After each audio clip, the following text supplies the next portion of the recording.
Hey, it's David. Let's start putting these forks back together at long last so that they're ready for reinstallation on the bike, at least when I get to that point of the bike rebuild.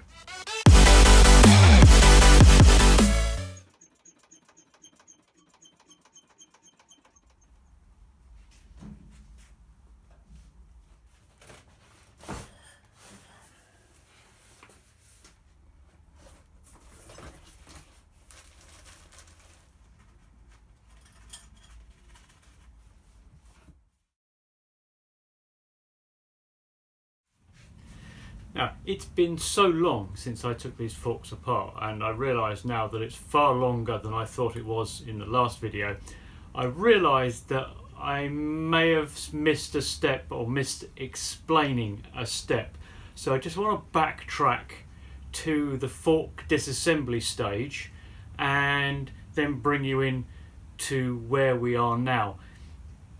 The reason I say that is because, well, you saw the state of the forks when I was taking them apart. They've not been apart in a very long time, so it needed a full strip. However, you don't normally need to strip them quite in such depth as I have done here. There's a small step that you can miss, but it is an important step because if you get it wrong when you're putting the forks back together, then you will lose some adjustment, and obviously that's not a good idea. So come in a bit closer and I'll show you what I mean.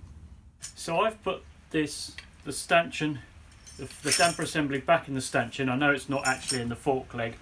Normally this would be sitting in here when we're taking the fork apart and we've still got the cap and such in here, but let's pretend that this is still on there. Normally, before you actually take this fork cap off, what you do is you remove the little circlip here, the stopper ring, as Harley calls it, and put it aside so we don't lose it. Then you remove the preload adjuster. Now this is the part that's got the little rings marked on it here, so you can adjust it in and out and see where you are, and they're both on the same side. So normally now you just remove this, and this is why you remove the stopper ring, is so that this will actually come out. Now you can see it's coming out nice and easily now because we've had it apart and cleaned it, hence why I've done it this way. But if you're just changing the fork oil or something like that, you don't need to do that, and you can leave all your settings in one place. So this will now come out as such. Now we needed to take that apart anyway to replace the O-rings inside it, so that comes out, and we should be able to take the preload adjuster plate out, and now you can see that this is actually still in here. So now when we unwind this, and don't forget there's normally a spring in here, this is when we're putting our tool in here above there and then clamping it across to actually pull this apart. What I did was, I think, was to actually unwind this, but in actual fact what you should be doing at this point in time is leaving this in place. Now as I say, we saw that just wouldn't have worked, so what you should do is just remove this part, which we can do now because it's been taken off and cleaned, so that you can now slide things like the fork springs and everything else over the top of this, so you can then remove the damper assembly as you need to. But the idea, just going to leave those in place, is to leave this on here. Now if you take it off like I've done, then you're going to need to adjust it back up properly. I don't think it's a big deal, but you do need to make sure you get it right. So anyway, I've got it off, so I'm going to take it off, and let's get back to the rebuild.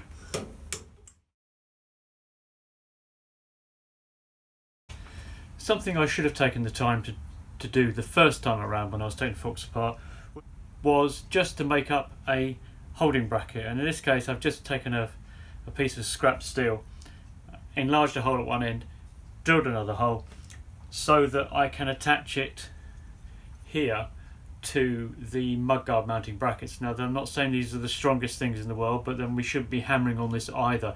It's just so that we can actually hold this in the vise while we're doing things like, for example, putting oil in it. So this should work quite simply just by taking the and there's so much hardware I need to buy, and it's a real pain because I need to buy it from Harley, because it's just getting hold of this sort of stuff here in the UK, where we're all metric nowadays, is just painful.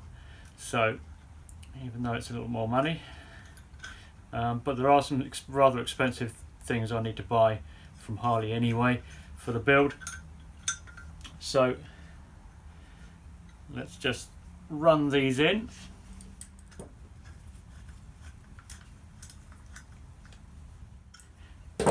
So there we are. I have the fork tube bushings.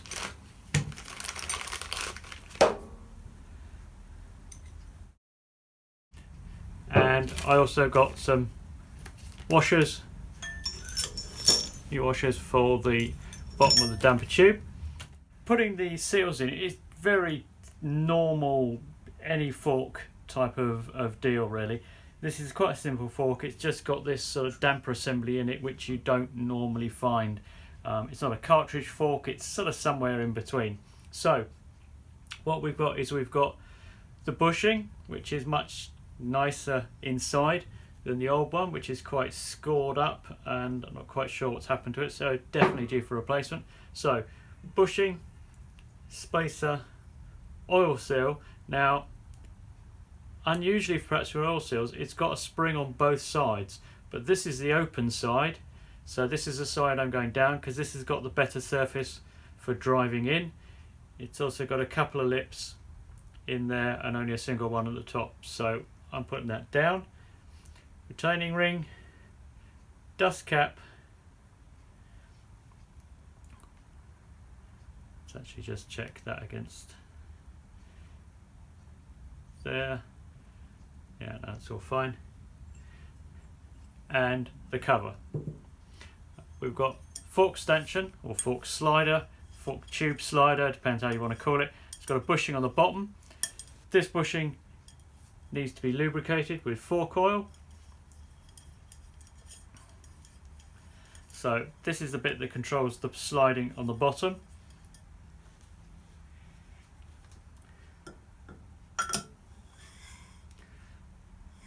So this will go in next. Next, this bushing. Now this bushing, I notice, has got a slot in it, so it allows it to shrink in shape. Make sure this slot goes to the side, or since this is oriented this way, it's to the side of the bike, not front or back, because obviously as this, most of the forces are front and backwards, acceleration, braking. There's almost no thing you can think of are you ever going to really have pressure on the bike from the side. So that goes to the side. This one, it's more important, it's oiled inside, but a little bit of fork oil might help it slide in. So I'm going to put it facing up.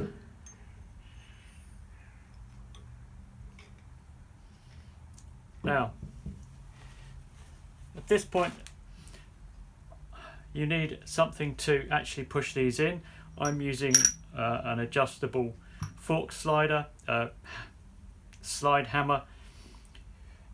There's lots of things you can use, plastic piping from the DIY stores, that sort of thing, but this works perfectly well. I'm going to use the spacer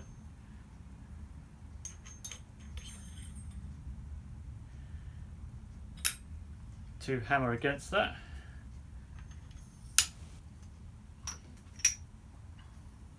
Now obviously be careful not to scratch your tubes with whatever you're doing, and don't pinch your fingers either.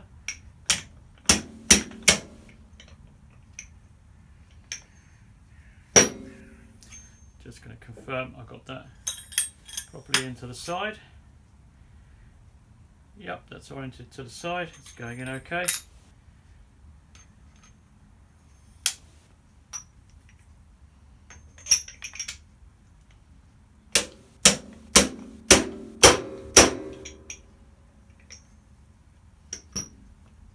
So actually as far down as that's going to go with this tool.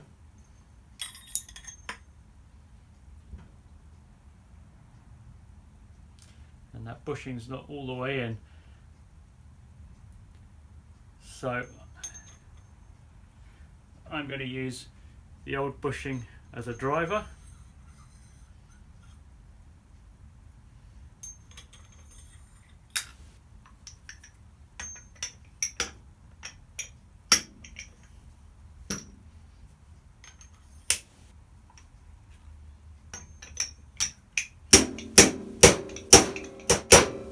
Now, Harley indicate doing this with this attached into the vise, but to be honest, I prefer something solid under the fork to do this.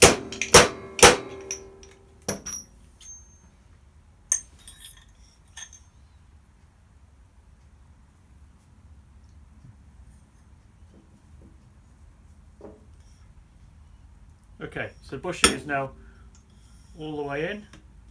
Now the stanchion will no longer come out without taking the bushing out with it. With the bushing in, we can now complete the installation. So, spacer. Now I'm putting the sharp edge down because that's just going to sit on the actual alloy of the fork leg, and the seal will come in contact with the rounded part. Perhaps doesn't really matter. Make sure we get the open end down. We've lubricated this with oil, so just push it in by hand. Now I've adjusted this so that these edges go on the outer edge of this.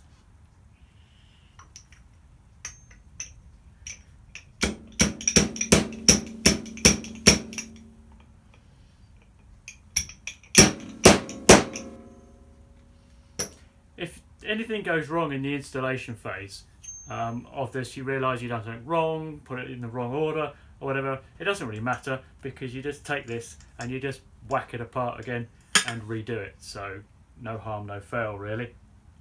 So don't panic if you realise you've put you've still got the fork, the spacer for example, sitting out here. As I say, it's not really a big deal. We need to get this oil sealed down far enough that we can get the retaining ring in, and that's a pretty good guide as to where it is.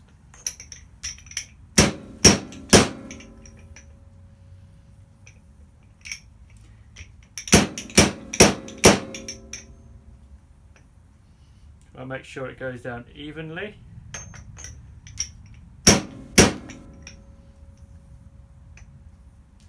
This one seems to be going a little bit skew-if, so just got to be a bit more careful.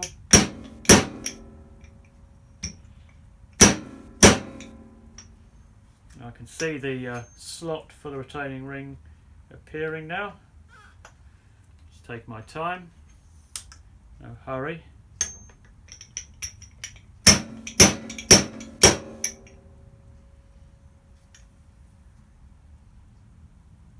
So let's make sure it's going down square.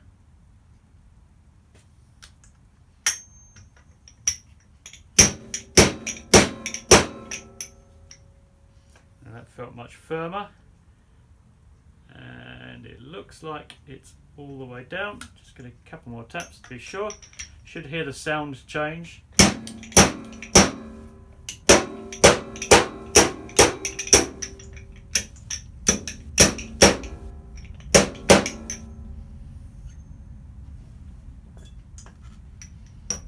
Certainly sounds in. It looks like it's in and properly in, so we can put the retaining ring in.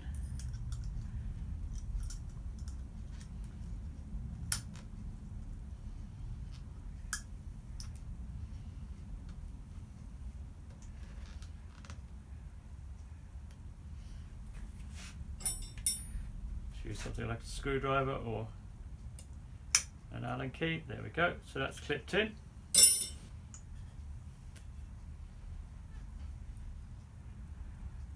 Looks good. Slides smoothly. So now put the dust seal in.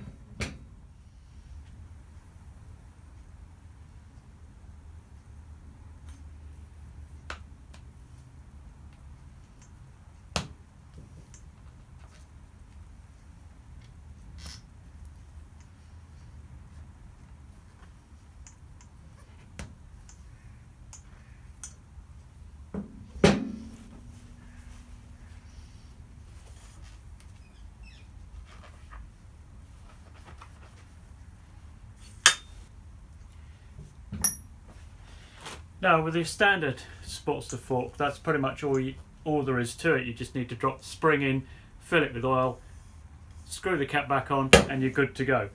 But we've got a couple of steps left to go yet. I'm going to put the cover on later. It doesn't really matter when you put this on. Let's clean this up.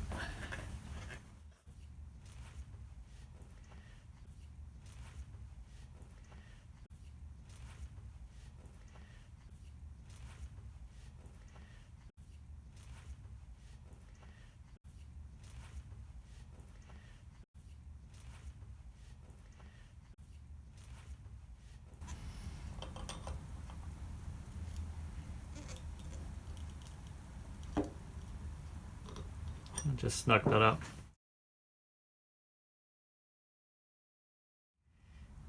You might remember me commenting on this. Normally this would still be screwed onto here. There's absolutely no reason at all, except to do what I was doing, which was to clean it, that you would need to take it off. But if we did take it off, let's just have a quick look at the procedure for putting it back on again. It's quite straightforward. If you look at the damper rod, here we have a nut, a locking nut. So make sure that's screwed all the way down. Just hand tight is fine. Here we have a spring clip, and it holds the detent ball. So it's a little ball bearing, sits inside there, and the only job of this spring is to hold that ball in, so that as you click this, that ball bounces in and out and allows this to click. That's what the clicks are, is that little ball. So it's just above this hole here. Put your thumb over there and hold the ball in and turn it all the way anti-clockwise. So that's all the way this way. Put your thumb over that ball again so you can feel it, and wind it back in 13 clicks.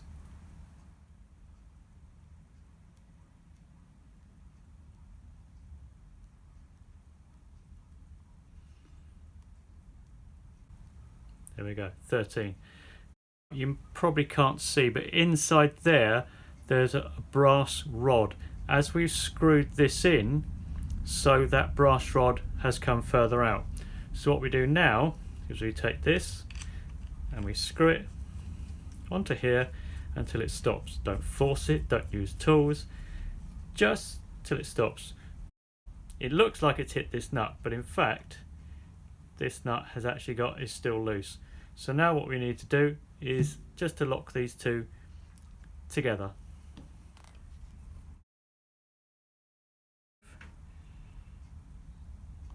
There we go. So that is now set. So that's the adjustment it should have. That's normally as far as you would need to take this apart.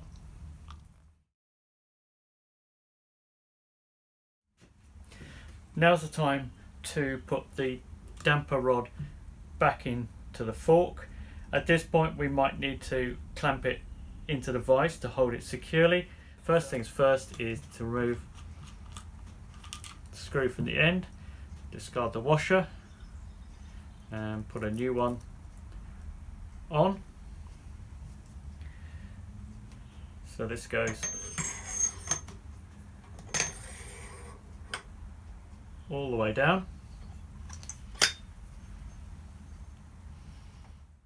because I need to torque this, you can either use a cut-off Allen key in a socket, but I've got these long ones specifically bought for this purpose.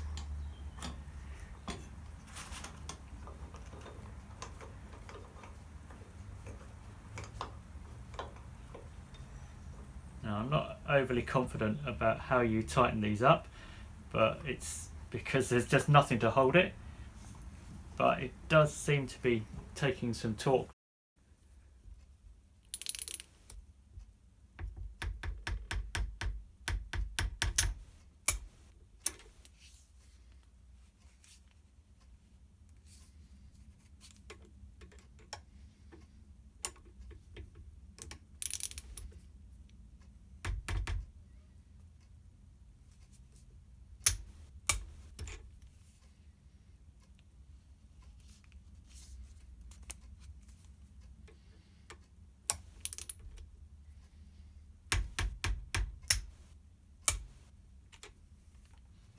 Build of the forks is now essentially done.